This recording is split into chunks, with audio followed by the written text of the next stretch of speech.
ponencia tiene como título El docente como agente de cambio y transformador social. Gracias. Con este y con este paso. Con esta puerta.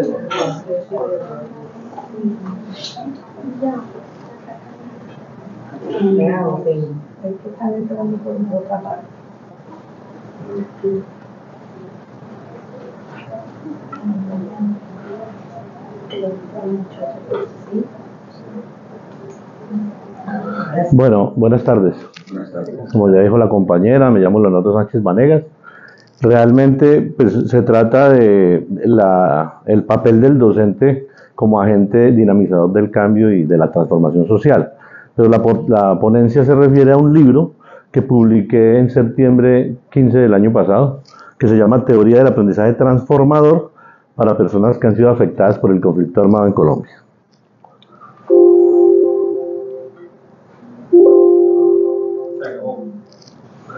Bueno, realmente de lo que se trata esta ponencia o este trabajo es del nivel de afectación educativo de las personas víctimas del conflicto armado, y estamos hablando de aquellos que están censados o que están incluidos o reconocidos como víctimas por la unidad de víctimas del Estado, que en este momento son alrededor de unas 9.500.000 personas a partir de 1985, eso dice la ley 1448.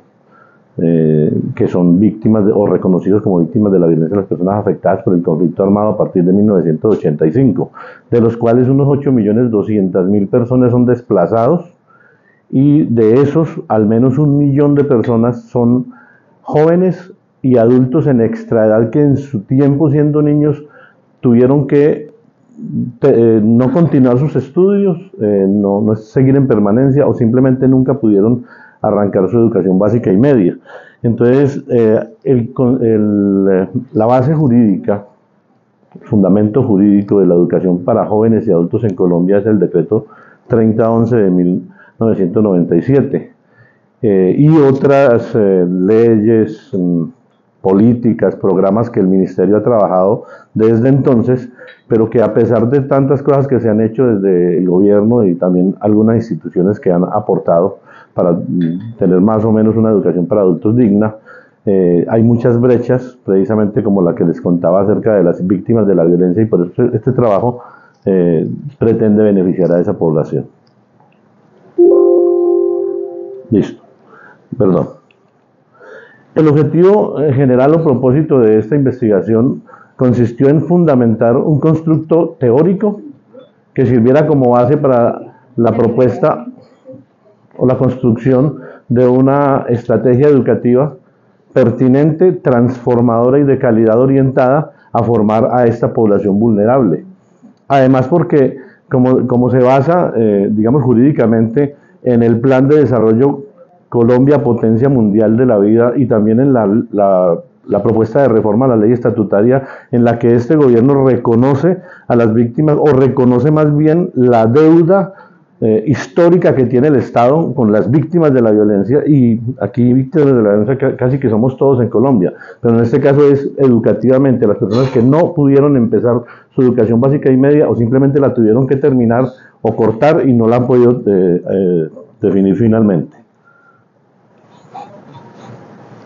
Las bases referenciales, además de estudios, al menos 20, de diferentes autores que hablan sobre el impacto o el nivel de inferencia del conflicto armado y sus fenómenos sociales derivados en la educación básica y media de estas personas, pues como se trataba de un constructo teórico, nos basamos en unas teorías, primero la de Ausubel, que se refiere pues a la teoría del aprendizaje significativo, que dice Ausubel que las personas, y en el caso pues de los adultos es muy a propósito, retienen más la información nueva que les llega cuando esa información le es significativa o se le da sentido respecto de la información que ya tienen, sus saberes previos.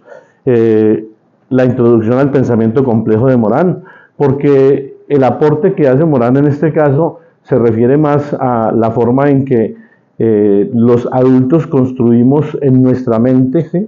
La forma en que se da el aprendizaje, que tiene que ver con una parte pues, de la teoría de la complejidad de Morán, de Lippmann, el pensamiento complejo y la educación. Este es un aporte de Lippmann bastante especial, porque allí Lippmann nos enseña a nosotros una cuestión que él creó y que lo hizo precisamente fue con niños, que él lo llamó las comunidades de indagación.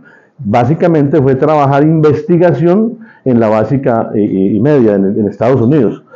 Mesidov, la teoría transformadora del aprendizaje de adultos, obviamente esta era muy pertinente, y la de Vygotsky, que realmente se trata de la teoría histórico-cultural de Vygotsky, pero aplicada desde la zona de desarrollo próximo, que es como el sitio o la zona en la que el docente debe ubicar a su estudiante, donde él potencialmente debe ser capaz de llegar, ¿sí? de alcanzar el conocimiento, primero obviamente con el apoyo de un experto que es su profesor, o los estudiantes que más adelantan conocimiento o que adelantan aprendizaje, y después donde él solo es capaz de producir conocimiento o mejorar su aprendizaje. Bueno, entonces aquí está nuestro enfoque metodológico. Pues primero comenzamos con un paradigma interpretativo, porque se trataba entonces de entender el significado desde la parte subjetiva, de la forma en cómo la sienten o ven su realidad estas personas. O sea que durante más o menos un año estuvimos haciendo observación participante, hicimos entrevistas a un grupo de personas, 3 grupos, uno en Uribia, La Guajira, otro en Jamundí, Valle del Cauca, otro en Ibagué, de estudiantes adultos con los que trabajamos este tipo de educación. Y la idea era como reconocer su realidad educativa desde su punto de vista. Cualitativo porque pues, las categorías que trabajamos se agotaban en la parte subjetiva, ¿sí? en la forma de ser y de estar de estas personas. Teoría fundamentada de datos, ahí está mal, pero se refería a construir el enfoque teórico o el constructo teórico desde lo que los resultados de la investigación nos arrojaba. Explicativo precisamente porque se trataba de definir unas hipótesis que explicaran cuál era la situación que habíamos encontrado y de qué se trataba la propuesta para modificar esa situación. Decía que 15 informantes clave, son 4 estudiantes por municipio, de lo que decía ahora, y un docente que les enseñaba a estos estudiantes en cada sitio. Y hicimos el análisis a través del método comparativo constante, haciendo pues los 3 ciclos, primero de codificación, pasando entonces a refinar primero esa codificación, luego la categorizamos y después hicimos la contrastación, pasamos a triangulación y fuimos reduciendo hasta definir el constructo teórico. Resultados. La verdad, esto es como descubrir el agua tibia. Primero, que hay condiciones estructurales o fenómenos sociales derivados del conflicto armado, especialmente el reclutamiento y el desplazamiento forzado, ¿sí? Y también el abandono estatal, que es el más importante. Por eso este gobierno habla de la deuda histórica que tiene el Estado con esta población, que limitan el acceso y permanencia educativa de estas personas, que lo decíamos al principio. Que la pobreza, la exclusión económica y la falta de gratuidad económica generaron también que estas personas debieron priorizar primero el trabajo. Algunas personas ya adultas nos decían, no hermano, es que en situación de orden público, sin plata en la casa, primero el trabajo y después la educación. Entonces se quedaron sin educación porque se rezagaron debido al trabajo. Las barreras familiares y culturales, ¿sí? Especialmente se daba en poblaciones campesinas, afrocolombianas e indígenas, abandonadas por el Estado. Y entonces, obviamente, ustedes saben que sobre todo en la parte rural, las niñas a los 12 años a labores domésticas y los niños al arado, al campo, al surco con sus papás. Entonces la educación se va haciendo a un lado porque ellos deben seguir la tradición.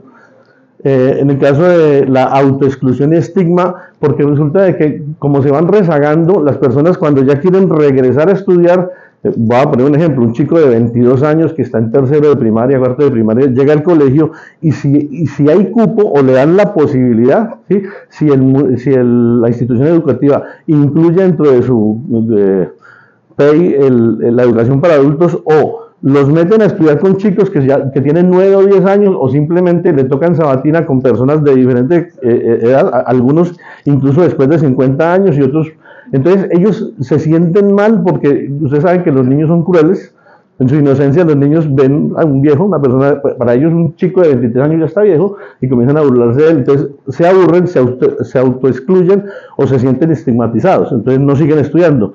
El miedo, el trauma, la falta de acompañamiento emocional, lastimosamente, donde han sido afectados, por ejemplo, por presencia de grupos armados ilegales y también legales, las personas después de que crecen y quieren volver a la escuela sienten que eso que vivieron cuando estaban jóvenes les va a volver a suceder.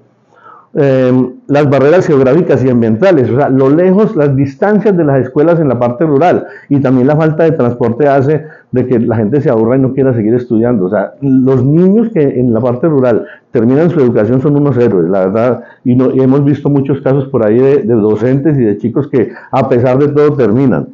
Y pues la complejidad de esta situación y lo complejo de esto genera la necesidad pues obviamente de construir esta teoría y esta estrategia educativa. Yo les voy a compartir acá con mucho cariño que este constructo teórico generó una estrategia educativa que presentamos al Ministerio de Educación y que en este momento está en estudio y a finales de junio estamos esperando concepto favorable o lo que digan. A mí me llama la atención algo que tengo que decirlo acá porque lo siento. Estoy a un paso de ser doctor, esta es mi tesis doctoral y estoy a punto de que unos jurados me digan bien, vamos para adelante y ya eres doctor, pero a mí me están evaluando licenciados en el ministerio, ¿no? Es especial. Listo, y como conclusiones, que el aprendizaje en adultos, jóvenes en esta edad, obviamente debe partir de sus saberes previos. Las personas que no estudiaron ya saben leer. ¿Cómo lo hicieron? No sé, lo hicieron. Ya saben, al menos las operaciones básicas matemáticas. Entonces el docente tiene que saber que ellos ya saben. Por eso uno de los errores que cometemos o que cometen las instituciones educativas en Colombia con la educación para adultos es poner a los docentes de horas extras, con horas extras. O sea, el docente que enseña a los niños en la mañana tiene que enseñar en la noche a los adultos. Entonces el docente comete el error de reproducir metodologías y modalidades educativas que le da a los niños con adultos y resulta que el adulto ya tiene un conocimiento previo y es del que debe partir. Por eso tan a propósito aquí la teoría del aprendizaje significativo de Usubel. La interacción social y el diálogo son fundamentales para reconstruir el conocimiento y la identidad. El mecanismo psicológico que produce el aprendizaje o que motiva el aprendizaje es el mismo que motiva la identidad. Por eso la palabra educación viene de los dos vocablos latinos educere, educere, y el educere tiene que ver con la educación que se da en la familia, la que comienza en el vientre materno. Esta mañana veíamos en la conferencia del argentino esa situación que se da cuando el papá comienza a sacar la lengua al bebé y el bebé es un bebé de 2, 3 meses y comienza a imitarlo. Nosotros formamos nuestra personalidad, nuestra identidad por imitación o por negación. Eso así sucede con los padres, pero entonces cuando el niño pasa del educere, que es la individualización, a la socialización en la escuela y en la sociedad obviamente, entonces él comienza a reproducir lo que reproducía, o sea, a imitar a sus referentes, ya no en la casa, sino en la sociedad, que son sus docentes. Por eso, compañeros, es tan importante que nosotros como docentes tengamos eso claro, porque nosotros mismos ya estamos un poquito grandes y todavía nuestros referentes son nuestros profesores, los doctores y las doctoras que nos están dando nuestras maestrías y nuestros doctorados son nuestros referentes, y nuestra personalidad, nuestra individualidad la seguimos formando todavía grandes con base en esos referentes. Ese es el compromiso del docente, por eso el docente debe enseñar con el ejemplo. Decía Albert Einstein que el ejemplo no es una modalidad educativa, es la única. El aprendizaje transformador entonces reconoce que el cambio del individuo ocurre en sus planos cognitivo, social y afectivo. Eso el docente lo tiene que tener claro a la hora de enseñar. Que el desarrollo del pensamiento crítico mediante las comunidades de indagación es clave en la formación de la autoestima y la acción transformadora personal y comunitaria. Eso que nosotros formamos, y sobre todo cuando la persona es adulta, cuando es un niño lo estamos formando para desarrollarse, pero cuando usted está formando personas adultas y jóvenes de esta edad, lo que usted está formando es personas para que se transformen y transformen sus comunidades. Y el aprendizaje debe apoyarse en la zona de desarrollo próximo que la mencionábamos ahora, donde los educadores como facilitadores guían a los estudiantes desde lo que saben hasta lo que ellos van a comenzar a aprender sin ayuda. En conclusión, el aprendizaje debe ser contextualizado. Es un compromiso muy grande de los docentes, sobre todo cuando vamos a educar a adultos. Tenemos que partir de lo que esas personas necesitan, les es significativo y sobre todo les va a servir para transformarse. Y orientado a la acción, integrando los conocimientos de la vida cotidiana en la solución de problemas reales. De esto se trata mi propuesta y hace 10 años estamos trabajando con adultos en diferentes partes del país y ya lo presentamos al ministerio y es nuestra tesis doctoral. Gracias.